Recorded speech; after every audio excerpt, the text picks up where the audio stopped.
Hello, welcome back guys on ICC Women's Cricket World Cup. ඉතින් ඔයගොල්ලෝ මේ වෙනකොටත් දන්නවා ICC Women's Cricket World Cup එක මොනවද? ඉතින් guys මේ World Cup එකේ Women's World Cup එකේ matches මේ වෙනකොටත් පටන් ගන්න තියෙන්නේ ඉන්දියාව සහ ශ්‍රී ලංකාවේ.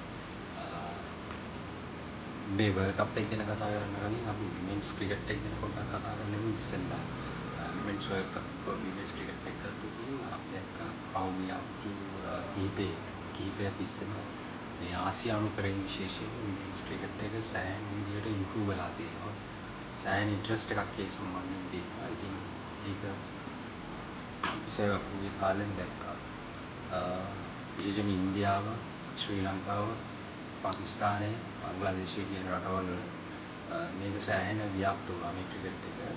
නමුත් අර spectators ලගේ ඉතර අර cricket එක තරම්ම interest එකක් නැති වුණා. අපිට දැන් පේනවා කවුරුහරි යම් කිසි ඉන්ට්‍රස්ට් එකක් ඒකට අපිට දැන් මේකෙදි මේ ඉන්දියානු කණ්ඩායම ගැන විශේෂයෙන් කතා කරන්න ඕනේ.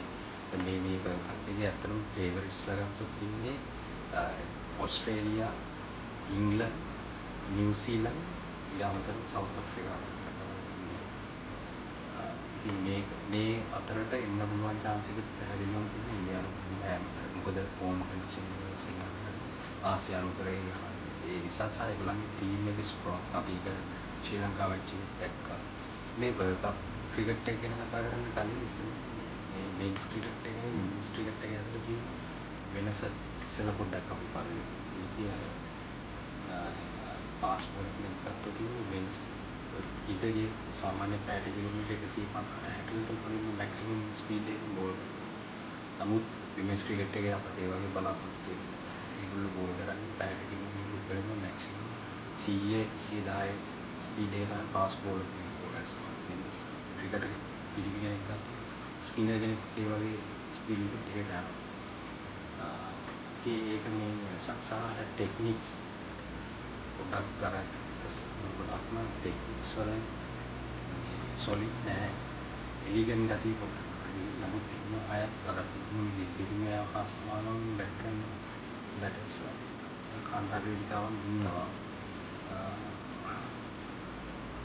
ටෙක්නික්ස් පැත්ත පොඩ්ඩක් ඒක තියෙනවා සහ බවුන්ඩරි ලයින්ස් වල දුර ප්‍රමාණය අඩුයි.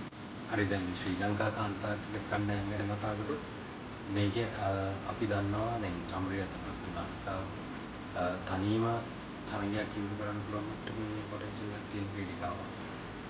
ඊට අමතරව මේ මෑතකදී ආගන්තුක හර්ෂිතා සමරවික්‍රම left hander සෑහෙන කියන්නේ පහුගිය අවුරුදු දෙකේම ලකුණු අතර ඉන්න ක්‍රීඩිකාවක් සහ කන්සිස්ටන්ට්ලි රන්ස් ගන්න ක්‍රීඩිකාවක් සෑහෙන පොටෙන්ෂල් එකක් බැට් කරද්දී අපිට පේනවා. left hander කෙනෙක් ගැන තියෙන natural elegance එක අපිට ඒක බලන්න පුළුවන්. ඒක විශේෂ දක්ක මේ ඉන්දියාවත් එක්ක තිබ්බ තරගයේදී ඉන්දියානු කණ්ඩායම ක්‍රීඩා කරපු විලාසය මොකද ලකුණු 106කට වගේ විකට් 6ක් කියලා තිබ්බ වෙලාවේදී ටේල් එන්ඩ් එක 100 රන් පාර්ට්නර්ෂිප් එකක් දානවා. මම හිතන්නේ 7 විකට් එකට.